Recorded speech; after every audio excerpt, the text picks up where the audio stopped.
ఇంక్లాబ్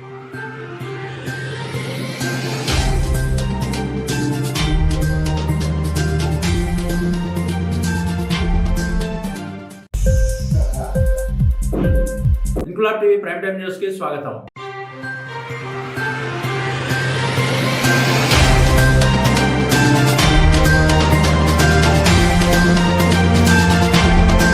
కాకినాడ జిల్లా ప్రతిపాడు నియోజకవర్గం ఏలేశ్వరం మండలం పేరవరం గ్రామంలో నూతనంగా నిర్మించిన సచివాలయం 2ను స్థానిక ఎమ్మెల్యే పర్వతశ్రీ పూర్ణచంద్ర ప్రసాద్, గ్రామ సర్పంచ్ భేరి సత్యవరలక్ష్మి అరవింద్ కుమార్ చేతుల మీదుగా ప్రారంభించారు. ఈ సందర్భంగా గ్రామంలో పలు ప్రారంభోత్సవాల్లో పర్వత ప్రసాద్ తో పాటు పలువురు మండల నాయకులు పాల్గొన్నారు. తమ అభిమాన నేత ఎమ్మెల్యే పర్వతను గజమాలతో సర్పంచ్ భేరి సత్యవరలక్ష్మి అరవింద్ కుమార్, గ్రామ నాయకులు సన్మానించారు. కార్యక్రమంలో జడ్పీటీసీ నీరుకొండ రామకుమారి సత్యనారాయణ, ఎంపీపీ గొల్లపల్లి బుజ్జి, ఉప సర్పంచ్ కర్రి వీరస్వామి, దేగల నాగేశ్వరరావు, వైభోగుల బ్రహ్మయ్య, మిరియాల లచ్చబాబా, తాతబుడి చక్రరావు, ఎంపీటీసీ బొడ్డు సూరిబాబు, సూతి ప్రసన్న, సచివాలయ సిబ్బంది, పలువురు నాయకులు, గ్రామ ప్రజలు పాల్గొన్నారు.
ఇంక్లాబ్ టీవీ వీడియోలు మీకు నచ్చినట్లయితే లైక్ చేయండి, షేర్ చేయండి, కామెంట్ చేయడం మర్చిపోకండి. సబ్స్క్రైబ్ చేయని వాళ్ళు వెంటనే సబ్స్క్రైబ్ చేసుకోండి. మా వీడియోలు మీరు వెంటనే చూడాలనుకుంటే కింద ఉన్న గంట సింబల్ని గట్టిగా కొట్టండి.